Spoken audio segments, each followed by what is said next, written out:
Astaghfirullah.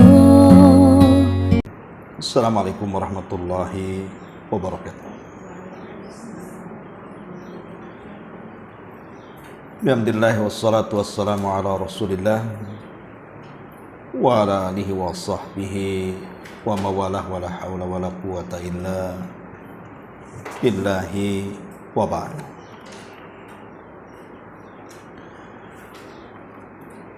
Alhamdulillah, segala puja dan puji hanya milik Allah subhanahu wa ta'ala.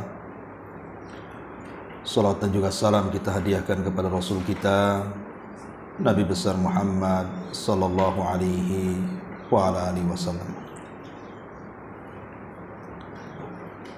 Terlanjutkan kajian kita masih membahas Siratul Mustafa alaihi salatu wassalam.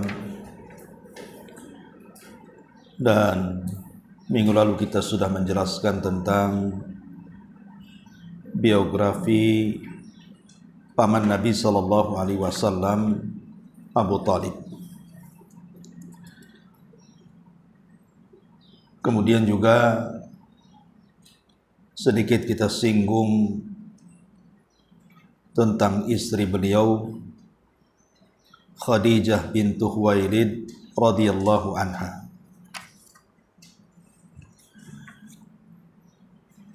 Ma'asyiral muslimat yang dimuliakan Allah subhanahu wa ta'ala,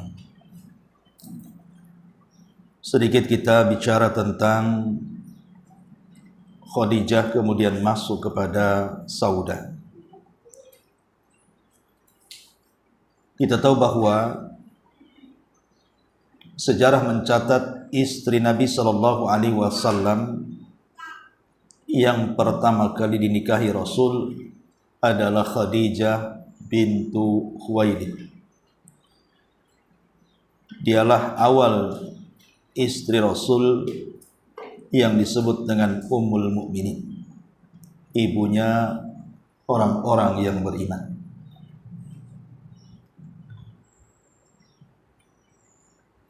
Kita tahu bahwa di masa kecil Nabi sallallahu alaihi wasallam telah dididik oleh pamannya Abu Talib untuk menjadi peniaga. Walaupun kemudian ketika pertama kali berniaga justru kemudian tidak jadi karena dicegat oleh seorang pendeta yang bernama Buhairah Rahib. Akhirnya Nabi SAW pulang kembali.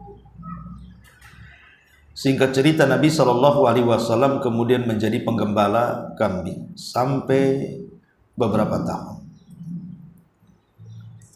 Setelah kemudian usianya cukup dewasa, ya 20 tahun ke atas, maka Nabi SAW mengikuti jejak tradisi orang-orang Quraisy. Apa itu? Mulai melakukan perniagaan. Dan Nabi SAW sudah dikenal, khususnya di tengah-tengah Quraisy itu memiliki akhlak yang sangat baik sekali, terutama dua gelar yang selalu disebut-sebut orang Quraisy. Pertama As-Sadiq, yang kedua Al-Amin, Sadiqul Amin. Itulah gelar yang selalu disebut-sebut oleh orang-orang Quraisy, dan itu tampak saat dia menjadi seorang peniaga. Lah ketika kemudian seorang wanita yang dikatakan wanita suci. Kenapa disebut wanita suci? Karena di zaman jahiliyah belum ada yang menutup aurat kecuali Khadijah. Padahal Islam belum datang, tapi Khadijah sudah menutup auratnya. Makanya kemudian orang-orang memanggil Khadijah itu dengan At-Tahiratu, wanita suci. Jadi sebagian mereka mengatakan aku keluar ke atau aku masuk ke rumah wanita suci dan keluar dari rumah wanita suci. Itu biasa diucapkan oleh orang-orang jahiliyah kala itu. Maka ketika kemudian mendengar ada seorang anak muda yang dikenal shadiq dan juga amin, maka tertariklah seorang wanita suci ini yang bernama Khadijah bintu Khuwailid untuk mengajak kerjasama. Akhirnya kemudian bekerjasamalah Khadijah dengan Nabi Shallallahu Alaihi Wasallam dalam sebuah perniagaan menggunakan sistem mudharabah. Sistem mudharabah itu artinya sistem dalam jual beli. Ibu yang kasih modal, saya yang memainkan modal itu. Itu namanya sistem mudharabah. Dan subhanallah, setiap perniagaan Khadijah yang dikelola Nabi Shallallahu Alaihi Wasallam selalu mendapatkan keuntungan lipat, dan itu belum pernah didapati Khadijah sebelumnya. Sehingga dia penasaran. Karena penasaran itulah akhirnya Khadijah memerintahkan Maisarah, budak laki-lakinya, untuk ikut serta dalam berniaga. Kemudian meminta kepada Maisarah disuruh untuk memperhatikan gerak-gerik Rasul Shallallahu Alaihi Wasallam dari mulai berangkat dari Mekah, kemudian pergi ke Syam dan balik lagi, disuruh untuk mencatat kira-kira apa yang dilihat dari muamalah Nabi. Maka Maisarah pun kemudian berjalan bersama Nabi Shallallahu Alaihi Wasallam. Subhanallah, Maisarah ini walaupun dia budak, dan budak di zaman itu sangat tidak dihargai, tapi Nabi SAW menunjukkan akhlak bahwa dia seorang calon Nabi. Jadi dia sangat baik sekali muamalahnya dengan Maisarah, dan itu sangat terkesan bagi Maisarah karena merasa dihargai padahal dia budak. Kemudian juga peristiwa-peristiwa aneh selama perjalanan, seperti awan yang senantiasa menaungi Rasul sehingga tidak terkena terik matahari. Kemudian setiap melewati bebatuan dan pepohonan selalu mendengar ucapan salam, dan banyak lagi. Bahkan yang lebih mengherankan Maisarah adalah ketika sampai di Busra, di Syam. Tiba-tiba ketika istirahat dia dengan Rasul di sebuah pohon, ada seorang rahib yang menghampiri Maisarah. Kemudian bertanya, "Wahai fulan, siapa orang yang bersamamu itu?" Maka Maisarah mengatakan, "Dia adalah Muhammad. Dia adalah rekan bisnis tuanku Khadijah bintu Khuwailid." Maka kemudian pendeta ini mengatakan kepada Maisarah, "Tahukah engkau wahai fulan, bahwa tidak ada orang yang pernah duduk di pohon itu kecuali dia. Dan dalam kitab kami, maksudnya Taurat, siapapun yang duduk di pohon itu berarti dia calon seorang nabi. Dan dia akan menjadi penutup para nabi."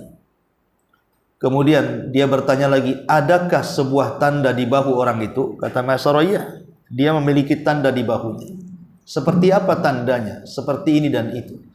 Maka kemudian makin yakinlah bahwa dia adalah calon nabi. Dari sini kemudian Maisarah pun ketika selesai berniaga bersama Rasul dan pulang ke Mekah, langsung menghampiri Khadijah dan menceritakan dari awal sampai akhir peristiwa dan kejadian dari akhlak-akhlak Rasul atau keanehan-keanehan yang dilihat, termasuk juga perkataan daripada seorang pendeta tadi, disampaikan kepada Khadijah. Lah dari sinilah kemudian Khadijah merasa tertarik dengan Rasul. Sudah digelari memang orangnya jujur, amanah, dimuliakan orang-orang Quraisy, kemudian juga perniagaannya selalu diberkahi dan untung, dan juga penyabar dan begitu seterusnya. Maka Khadijah, wanita berakal ini, akhirnya jatuh hati kepada Rasul. Kemudian diperintahkan Nafisah, saudarinya, untuk bertanya, "Mau enggak dia menikah denganku?" Akhirnya Nafisah pun kemudian bertanya kepada Nabi SAW tentang kesiapan menikah. Kata Rasul, "Wanita mana yang akan aku nikahi?" Kata Nafisah, "Menikahlah dengan Khadijah, dia tertarik denganmu." Tapi Rasulullah SAW mengatakan, "Tunggu dulu, aku masih punya orang tua," maksudnya pamannya Abu Talib, "hatta asta'dzina ammi," sampai aku minta izin kepada pamanku. Akhirnya Rasul pun datang kepada pamannya Abu Talib minta izin, kemudian datang kepada Hamzah minta izin, kemudian datang kepada Abu Lahab dan paman-paman yang lainnya. Karena dalam Islam itu kalau sudah tidak punya bapak, maka pengganti bapak itu paman dari bapak. Ya. Jadi kalau bapak kita sudah meninggal, kita bisa birrul walidain dengan paman-paman kita satu bapak. Karena al-am itu bimanzilatil am. Bahwa kedudukan paman itu sama dengan sekedudukan dengan bapak. Itulah yang dilakukan Nabi. Minta izin kepada paman-pamannya dan semua paman-pamannya sangat bahagia. Maka kemudian diwakili Abu Talib datang kepada kerabatnya Khadijah, Waraqah ibn Naufal, yang ma'ruf dia seorang ahli dalam kitab-kitab langit gitu, dia suka membaca Taurat, membaca Injil, dan dia paham tentang masalah syariat orang-orang itu. Maka setelah kemudian diterima oleh Waraqah ibn Naufal, kemudian diiklankan akan terjadi pernikahan, maka terjadilah pernikahan wanita mulia dengan seorang yang jauh lebih mulia, Khadijah dan Nabi SAW. Akhirnya kemudian keduanya mengadakan walimah dan menyembelih kambing. Belum ada walimah di zaman itu dengan menyembelih kambing, makan-makan. Hanya itulah Nabi SAW melakukan pertama kali. Makanya Rasul mengatakan aulim walau kana bisyah, ya, walimahlah engkau walaupun dengan seekor kambing. Belum lagi kemudian mahar yang fantastis yang diberikan Rasul kepada Khadijah, membuat kemudian para wanita di zaman itu merasa tersanjung dan terangkat derajatnya. Karena baru pertama ada laki-laki yang menikah dengan menghormati calon mempelainya. Itulah Nabi SAW mengubah sejarah Arab dalam pernikahan. Nah, setelah kemudian menikah, maka Khadijah pun mempercayakan seluruh bisnisnya kepada Nabi. Semua bisnisnya diserahkan kepada Nabi, kekayaannya diberikan kepada Nabi, sehingga dia fokus jadi ibu rumah tangga. Maka dari Khadijah inilah lahir banyak putra-putri Nabi SAW. Tapi sayang Allah takdirkan putra-putra Rasul meninggal sejak bayi, dan putri-putri beliau meninggal setelah dewasa sebelum Nabi SAW meninggal, kecuali Fatimah. 6 bulan setelahnya baru meninggal. Adapun Qasim meninggal di waktu bayi, dan Qasim lahir sebelum Rasul diangkat jadi Nabi. Adapun Abdullah atau dikenal dengan Thayyib itu lahir setelah Nabi diutus jadi Nabi, tapi juga meninggal di waktu bayi. Tentu ada hikmah besar kenapa putra-putra Nabi itu meninggal. Ada yang mengatakan bahwa karena kebiasaan Nabi, kalau punya anak laki-laki kemudian hidup, nanti akan jadi Nabi. Seperti Ibrahim punya anak Ismail jadi Nabi, punya anak Ishak jadi Nabi, Ishak punya anak Yakub jadi Nabi, Yakub punya anak Yusuf jadi Nabi, dan begitu seterusnya. Ya, kemudian Nabi Daud punya anak Sulaiman jadi Nabi. Makanya di antara hikmahnya kenapa putra-putra Rasul sampai kepada Ibrahim yang bukan keturunan Khadijah, putra daripada Maria Kiptiah, pun meninggal di umur setahun 8 bulan. Artinya tidak ada anak laki-laki Rasul yang meninggal sampai dewasa, karena dikhawatirkan seperti itu. Dikhawatirkan kalau seandainya jadi Nabi, putra-putra beliau besar, biar kebiasaan para Nabi, putra-putranya akan jadi Nabi. Makanya wafat sejak kecil. Yang kedua, dikhawatirkan kalaupun tidak diangkat jadi Nabi, akan terjadi ghulu. Ya, ghulu itu maksudnya takut akan disembah. Karena anak Nabi, jangankan anak Nabi, sekarang aja cucu-cucunya Rasul yang mengatasnamakan habaib di Indonesia ini kan, sebagian mereka itu kadang-kadang mengkultuskan sampai derajat mereka sama dengan Tuhan. Ya tentu oknumnya. Ya, sampai kita lihat ada yang sujud, ada yang ruku, ada yang mencium bekas kakinya. Itu kan kita lihat di YouTube tuh. Ya, kok sampai seperti itu? Ya, mengagungkan, sekalipun dia memang dzurriyyah Nabi, tapi seandainya lah memang nasabnya sampai kepada Nabi SAW, kan kita dilarang ekstrim dulu melakukan seperti itu. Ya, apalagi dia hanya ngaku-ngaku saja, lebih parah lagi. Jadi dari sini kita tahu bahwa bagaimana Nabi diuji oleh Allah Subhanahu wa taala dengan kematian putra-putra beliau, dan ini menunjukkan ketabahan seorang wanita namanya Khadijah. Bagaimana tabahnya beliau melihat putra-putra meninggal di waktu bayi, putra-putranya meninggal di waktu bayi. Tapi Khadijah ini wanita berakal. Wanita berakal ya, karena memang Khadijah sendiri memang sebelum Islam sudah pernah menikah ya. Bahkan dikatakan bahwa Khadijah ketika sebelum Islam itu menikah dengan 2 laki-laki. Ada yang mengatakan nama suami pertamanya namanya Abu Halah. Dan punya anak juga dari Abu Halah ini. Ada yang mengatakan punya anak 2 gitu ya. Kemudian yang kedua, suami Khadijah itu namanya Atiq ibn A'id. Atiq ibn A'id juga punya anak 1. Tetapi memang sejarah tidak menceritakan tentang anak-anak Khadijah dari 2 suami sebelumnya. Ya, jadi memang tidak diceritakan.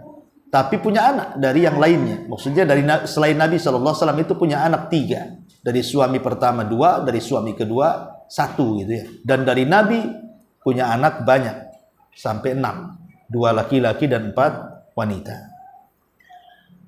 Jadi Khadijah itu justru biasanya yang terpukul dengan kematian anak itu biasanya kan ibu-ibu. Biasanya yang sangat terpukul sekali kan kalau meninggal anak itu biasanya ibu. Kalau laki-laki biasanya lebih tabah. Ya. Tapi justru terbalik, Khadijah itu wanita yang sangat tabah sekali untuk menghibur Nabi SAW karena kematian anak laki-lakinya. Di zaman itu anak laki-laki anak emas gitu ya. Anak perempuan itu nggak ada harganya sampai dikubur hidup-hidup. Jadi untuk melipur lara hati Nabi SAW, Khadijah itu sampai menghadiahkan kepada Rasul seorang budak yang diberi oleh saudaranya, namanya Zaid ibn Harithah. Zaid ibn Harithah itu budak yang dibeli dari pasar Uqad oleh saudara Khadijah, kemudian dihadiahkan kepada Khadijah, dan oleh Khadijah dihadiahkan kepada Rasul untuk dijadikan anak angkat. Dan biasanya anak angkat tuh kalau dirawat dari kecil biasanya rasa cintanya pun kurang lebih rasa anak kandung kan gitu. Kalau dirawat sejak kecil biasanya ya. Anak angkat kemudian kita besarkan itu udah nggak beda lagi apakah dia anak angkat, anak kandung. Kadang-kadang lebih sayang anak angkat. Sampai saya di pesantren itu ada anak gitu ya yang mondok itu, justru orang tua angkatnya lebih senang kepada anak angkatnya daripada anak kandungnya.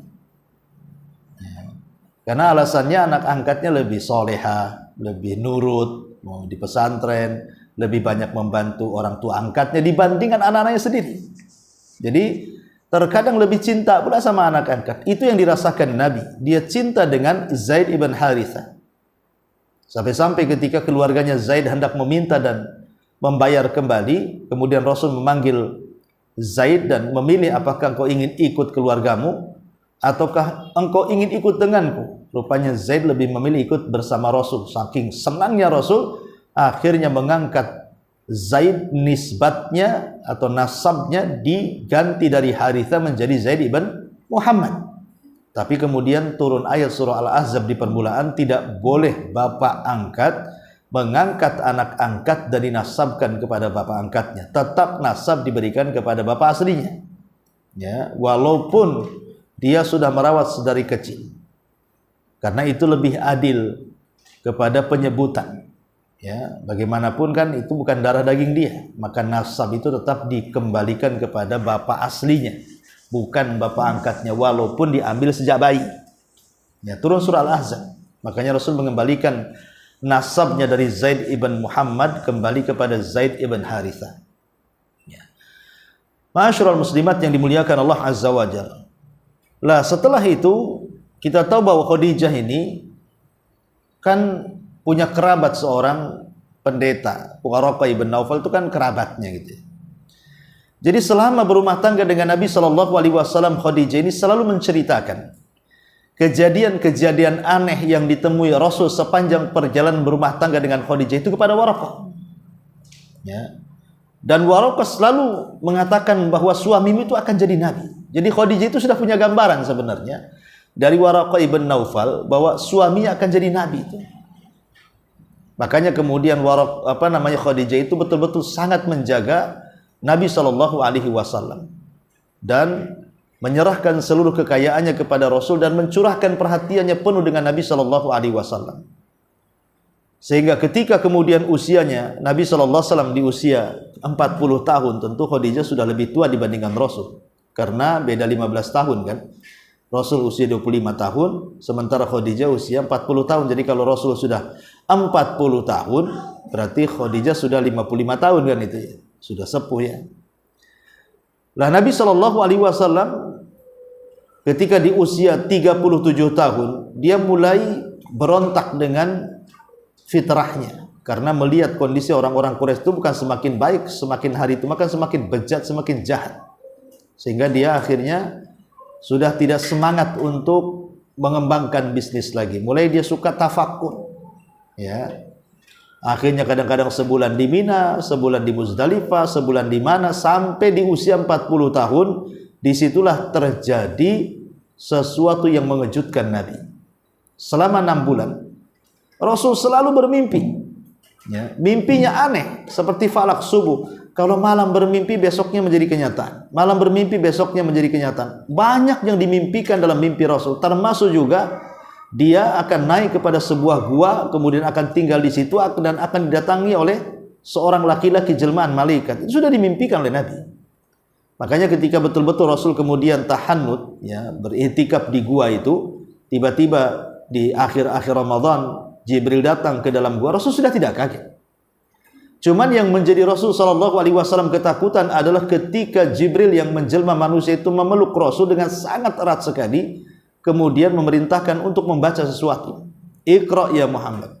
Tapi Rasul kan tidak bisa baca, makanya Rasul mengatakan, saya tidak bisa baca, ma'ana biqari. Sampai 3 kali makin erat, makin ketakutan Rasulullah. Akhirnya kemudian turunlah surah Al-Alaq ayat 1 sampai 5. Iqra bismi rabbikal ladzi khalaq, khalaqal insana min 'alaq, iqra wa rabbukal akram alladzi 'allama bil qalam, 'allamal insana ma lam ya'lam. Turun surah 5 ayat pertama surah Al-Alaq, artinya resmilah Rasul didaulat jadi seorang nabi. Ya. Tapi sayang, setelah beberapa hari dari turunnya ayat itu dan datangnya Jibril kepada Rasul, maka Nabi SAW bolak-balik ke Gua Hira, Jibril tak datang-datang lagi.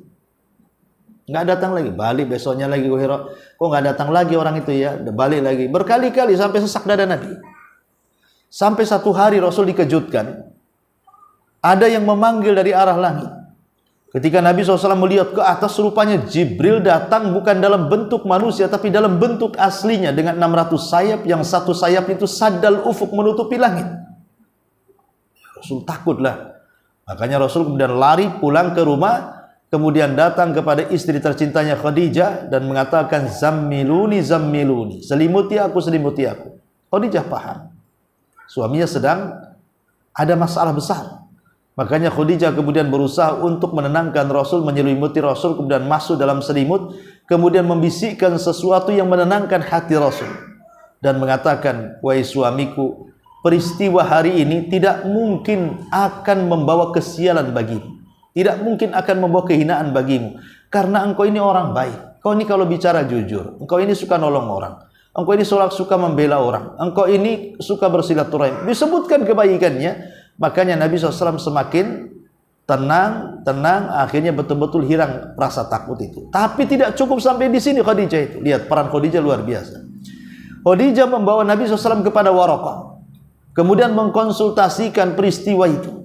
Kata Waraqah, apakah yang dijumpai suamimu itu adalah namus? Namus itu maksudnya makhluk yang bersayap, itu namanya namus. Kata Khadijah, betul. Maka Waraqah mengatakan, kalau betul, maka binatang atau makhluk yang bersayap itu pernah turun kepada Musa dan Isa, dan kedua-duanya menjadi nabi. Berarti suamimu akan betul-betul telah diangkat menjadi nabi. Bahkan kata Waraqah, kalau aku masih muda, karena Waraqah sudah tua dan buta, dia mengatakan, kalau aku masih muda wahai Khadijah, aku akan membela suamimu dari garda terdepan. Tapi sayang 6 bulan setelah konsultasi itu kan Waraqah meninggal masalahnya. Ya. Tapi Waraqah kan sempat beriman kepada Rasul dalam kenabian. Maka menjadi khilaf ulama. Sebenarnya laki-laki dewasa yang pertama beriman kepada Rasul itu siapa? Yang mengatakan Waraqah, yang mengatakan Abu Bakar kan itu. Ya. Tapi yang masyhur adalah Abu Bakar Siddiq radhiyallahu anhu, karena Waraqah tidak mendapati zaman kerasulan, hanya zaman kenabian saja. Jadi setelah kemudian mendapatkan informasi seperti itu, Maka Khadijah pun merasa senang bahwa yang selama ini diceritakan oleh Maisarah dulu gitu ya. Kemudian juga konsultasi dia hari-hari kepada Waraqah bahwa suami akan menjadi nabi, ini jadi sebuah kenyataan. Makanya akhirnya dialah wanita yang pertama beriman kepada Nabi sallallahu alaihi wasallam. Dialah Khadijah. Belum ada laki-laki yang beriman kepada Nabi, belum ada wanita yang beriman kepada Rasul lah kecuali Khadijah lah. Makanya para ulama sejarah mengatakan awal man aman. Orang yang pertama kali beriman adalah Khadijah Ummul Mukminin radhiyallahu anha. Ma'asyiral muslimat yang dimuliakan, dan ini salah satu keutamaan Khadijah yang tidak dimiliki oleh wanita-wanita yang lainnya. Oh, dia orang yang pertama beriman, itu masalahnya, menjangkau semua laki-laki. Itu pula yang membuat alasan Rasul sallallahu alaihi wasallam menenangkan Aisyah saat Aisyah cemburu. Ketika Aisyah mengatakan, Rasul, di depanmu lo ada gadis cantik gitu kan. Kok masih menyebutkan nenek tua yang sudah mati gitu. Maksudnya Khadijah. Karena Rasul selalu cerita Khadijah terus. Padahal sudah meninggal. Dan meninggalnya pun sudah tua, sudah jadi nenek-nenek kan. Maka Aisyah mengatakan seperti itu. Dengan nada cemburu dia mengatakan, ya Rasulullah, di depanmu lo ada gadis cantik gitu. Kok yang disebut-sebut nenek tua katanya. Maksudnya Khadijah yang sudah meninggal. Maka Rasulullah SAW mengatakan, bukan itu hai Aisyah. Kenapa aku tidak bisa melupakan Khadijah itu? Karena dia wanita yang pertama kali beriman, itu masalahnya. Di saat manusia kufur dia beriman. Di saat manusia bakhil, dialah yang pertama menyumbangkan hartanya. Di saat manusia mendustakanku, dia pula yang membenarkan. Dan dari rahimnya lah turun seluruh turunanku, kata Rasul. Dan itu tidak terjadi. Dari sini menunjukkan bahwa keutamaan Khadijah dan luar biasa. Sampai-sampai Nabi Shallallahu Alaihi Wasallam melihat kebaikan Khadijah yang luar biasa dalam menyokong dakwah Rasul. Hiburannya macam-macam lah, tidak bisa dibayangkan tuh jasanya Khadijah kepada Rasul itu.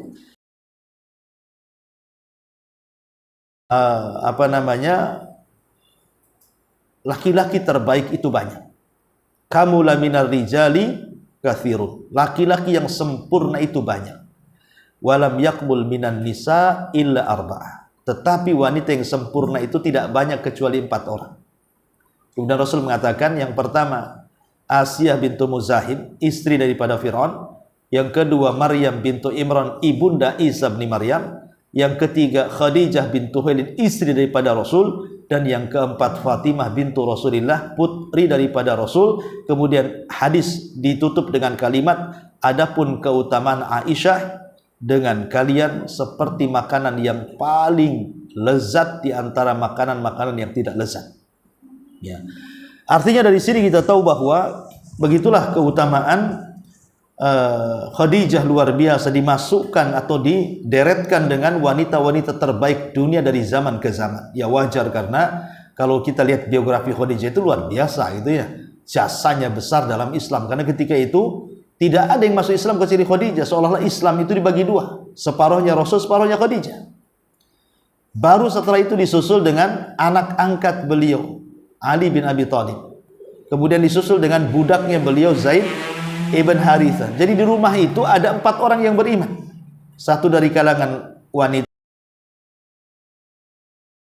Abi Thalib, satu dari kalangan budak Zaid Ibn Harithah, dan satu teman Rasul sejak zaman berniaga sampai diangkat jadi nabi, sampai hijrah, sampai jihad, sampai wafat pun dikuburkan di samping Rasul. Itulah Abu Bakar Siddiq radhiyallahu anhu.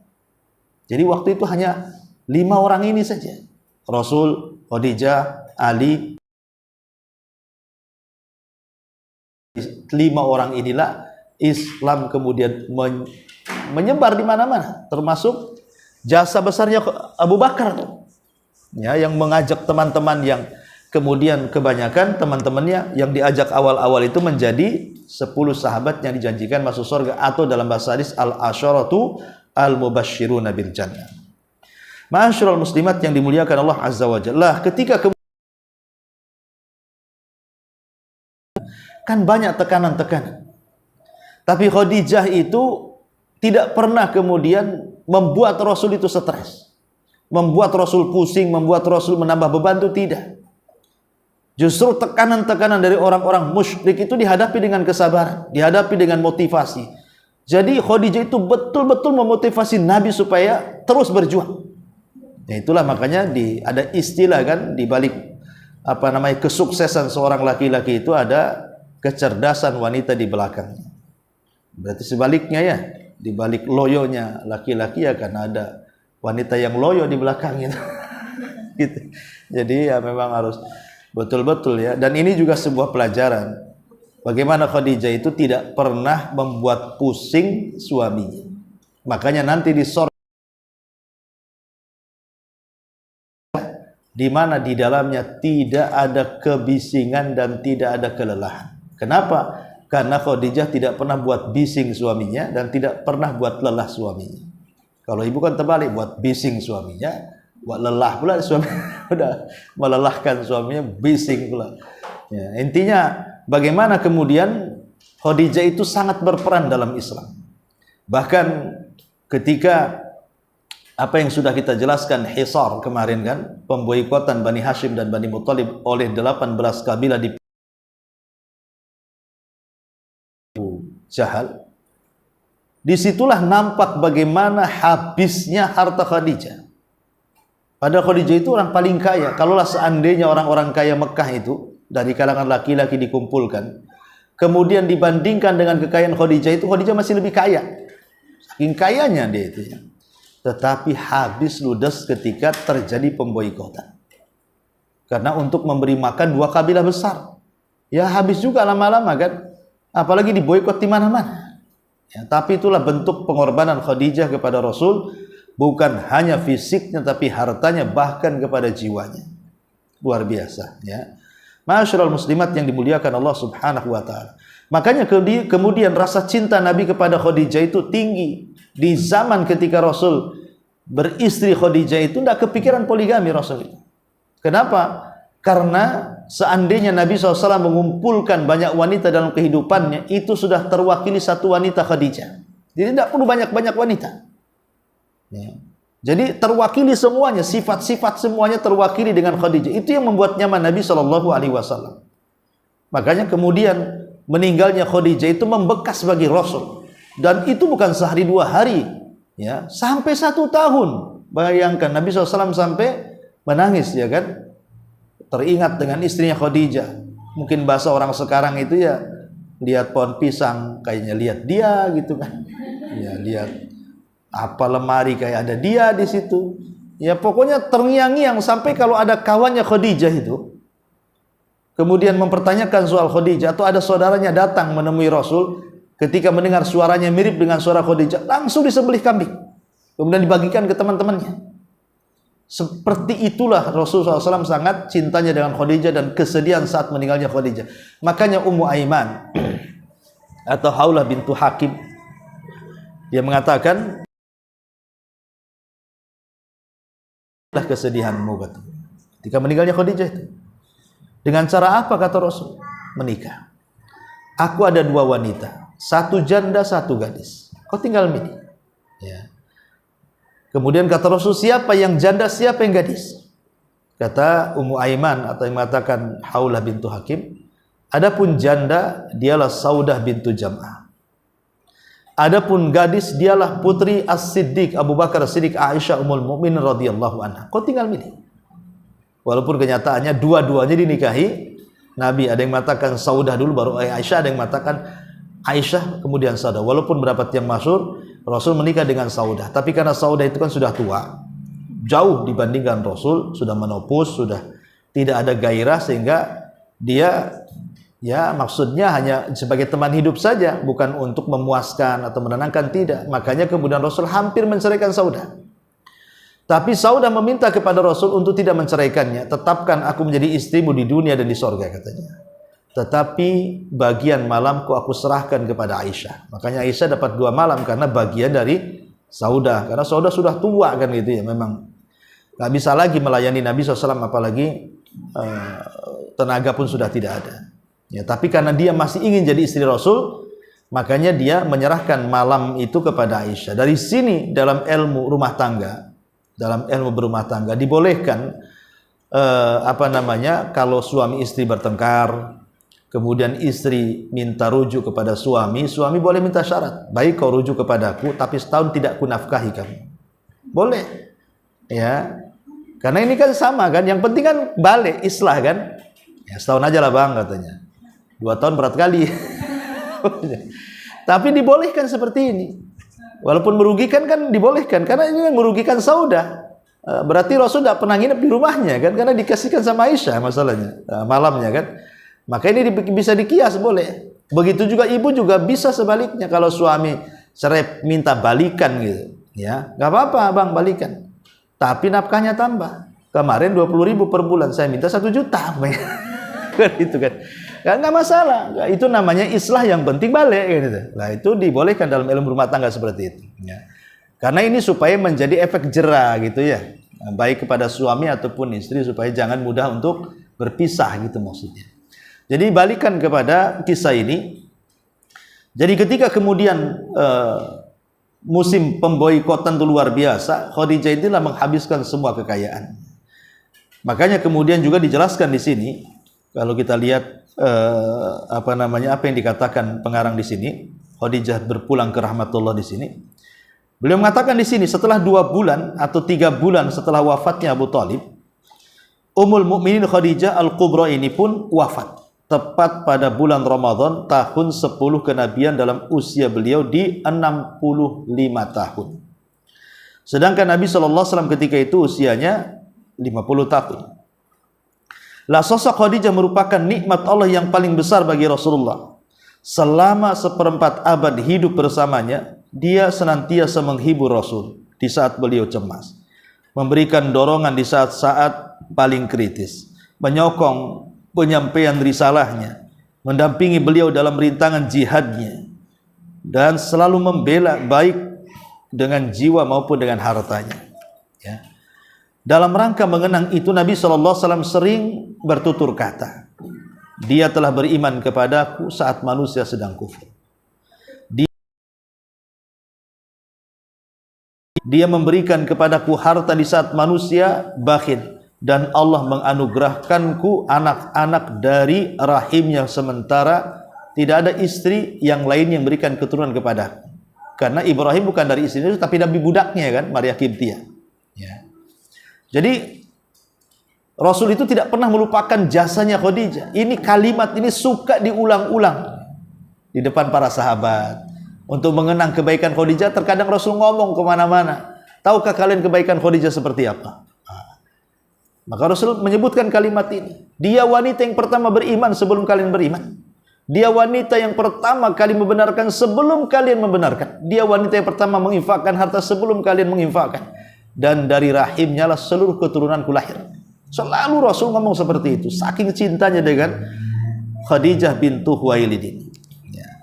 Kemudian di dalam kitab Sahih Al-Bukhari dari Abu Hurairah, dia berkata, Jibril mendatangi Rasul SAW seraya berkata, wahai Rasul, inilah Khadijah, dia telah berangkat menujumu dengan membawa bejana di dalamnya ada lauk pauk, makanan atau minuman. Bila dia nanti telah sampai kepadaku, maka sampaikanlah salam dari Rabbnya kepadanya, serta berikan padanya kabar gembira perihal istana untuknya di sorga yang telah terbuat dari mutiara yang tidak ada kebisingan maupun rasa lelah yang ada di dalamnya.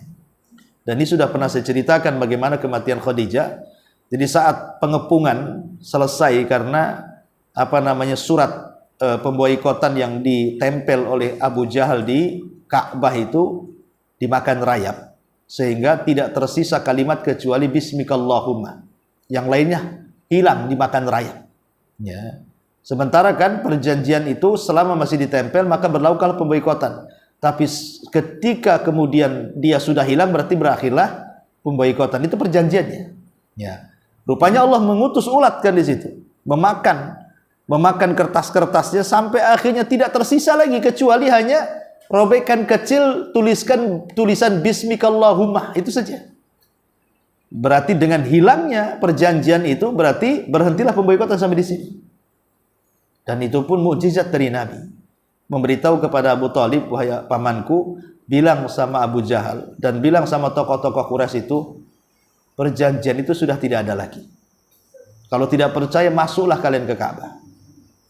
Makanya akhirnya ketika Abu Jahal nggak yakin, masuk dia ke Ka'bah, rupanya mau betul-betul hilang.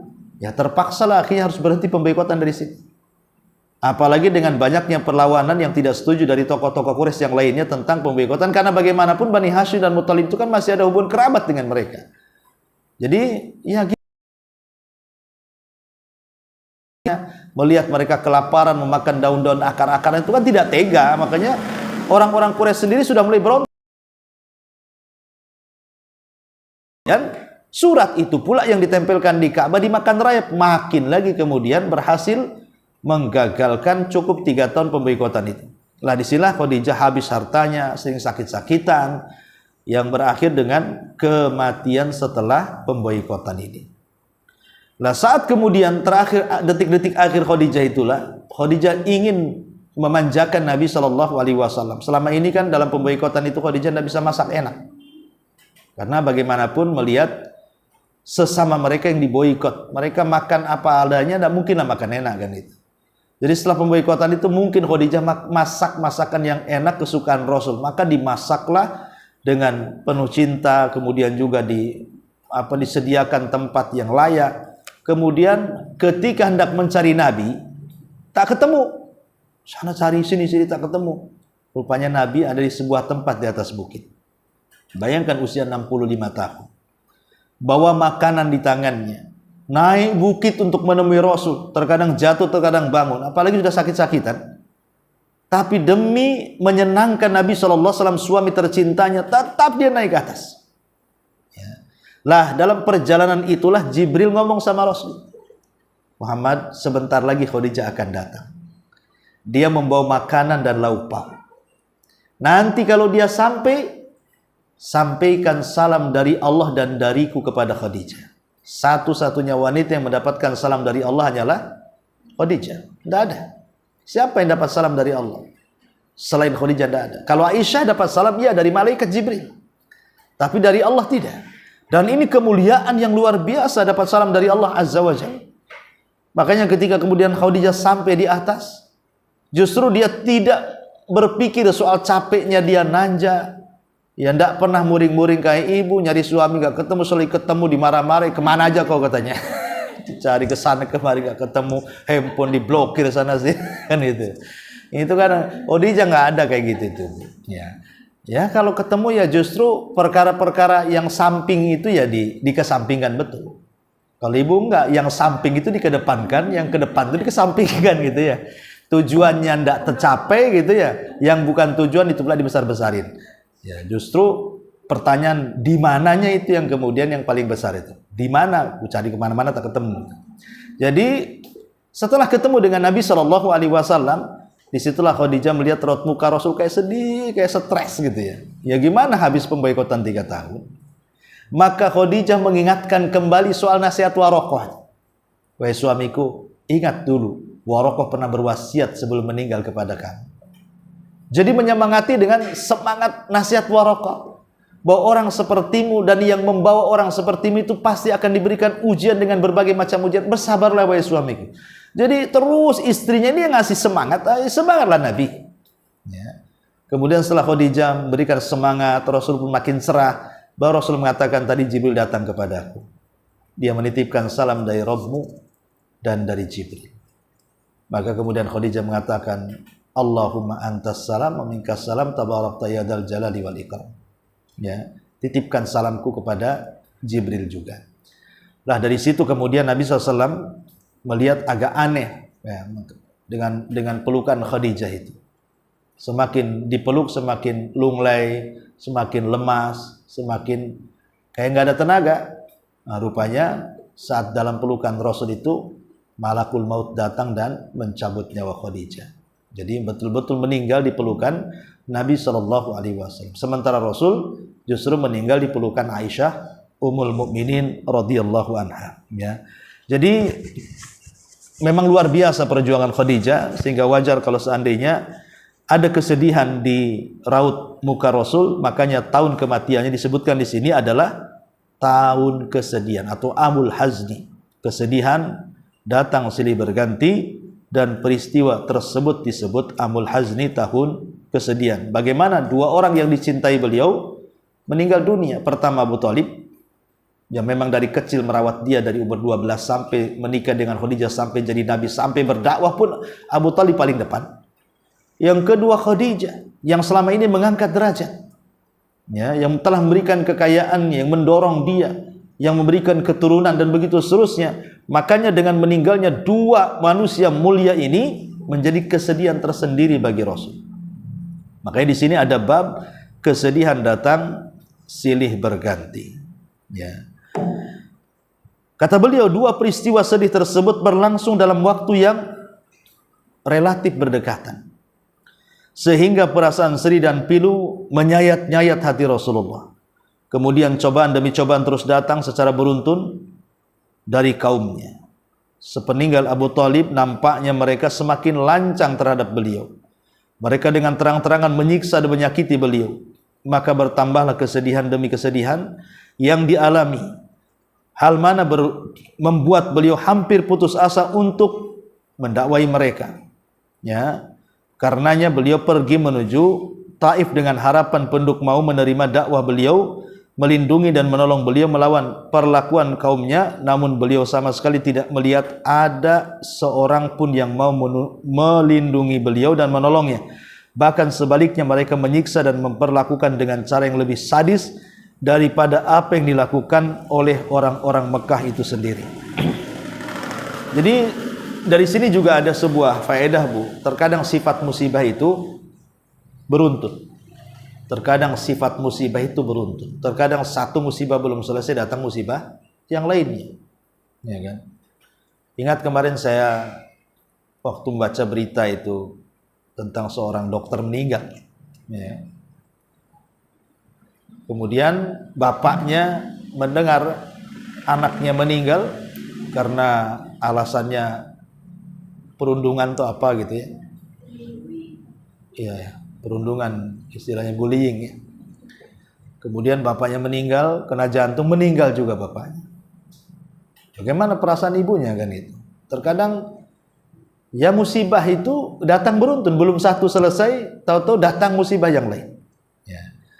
Itulah terkadang seperti itu sifat musibah itu. Ada yang diberikan satu musibah saja, tapi ada yang diberikan dengan musibah yang sifatnya beruntun. Seperti Rasul ini beruntun. Baru saja Abu Thalib meninggal, istrinya pula meninggal. Ya. Tetapi di sini juga sebuah ibrah bahwa apapun musibah yang kita derita hari ini, kalau kita mengaca dengan musibah yang dilalui Nabi itu jauh lebih berat. Tapi minimalnya akan meringankan kita ketika menghadapi musibah kalau kita iringkan musibah kita dengan musibah Nabi. Itu maksudnya. Karena musibah kita itu jauh tidak seperti musibah Nabi. Kalau boleh kata mungkin kita ini musibah satu, dia bisa sampai puluhan musibah. Dan apa yang dihadapi dari musibah umatnya itu pernah dialami Nabi. Kalau kita miskin, Nabi juga pernah miskin, gitu maksudnya. Kalau anak kita meninggal, Nabi juga anak-anaknya meninggal. Ya, apalagi kalau memangnya Rasul kita ini ketika berdakwah kemudian dikata-katai macam-macam, Rasul lebih parah lagi. Nah, jadi kalau kita iringkan musibah kita dengan musibah Nabi itu tentu akan tenang hidup kita. Oh, Nabi kita seperti itu, maka umatnya kurang lebih saja. Nah, di sini makanya pelajaran besar bahwa dengan kematian Abu Thalib, dengan kematian Khadijah, kemudian tahunnya disebut Amul Hazni, ini juga pelajaran bagi kita bahwa setiap manusia pasti akan dapat musibah, tetapi bukan dilihat musibahnya ketika kita mempelajari sirah Nabi itu, tapi lihat bagaimana Rasul menyelesaikan musibah yang dihadapinya. Itu kuncinya. Sebab kalau kita pikir musibahnya, musibah itu nggak akan berhenti. Ya, tetapi sebaik-baik orang menghadapi musibah adalah cari solusi untuk keluar dari musibah itu. Dengan cara apa? Ya lihat sejarah para orang-orang soleh ketika dapat musibah, macam mana mereka bisa keluar dari situ. Ya, salah satunya mempelajari sirah Nabi Sallallahu alaihi wasallam. Taib ini diantara penjelasan pengarang, kemudian masuk pada menikah dengan Saudah. Saya kira cukup sampai di sini dulu. Taib sebelum saya tutup, kalau ada yang bertanya silakan.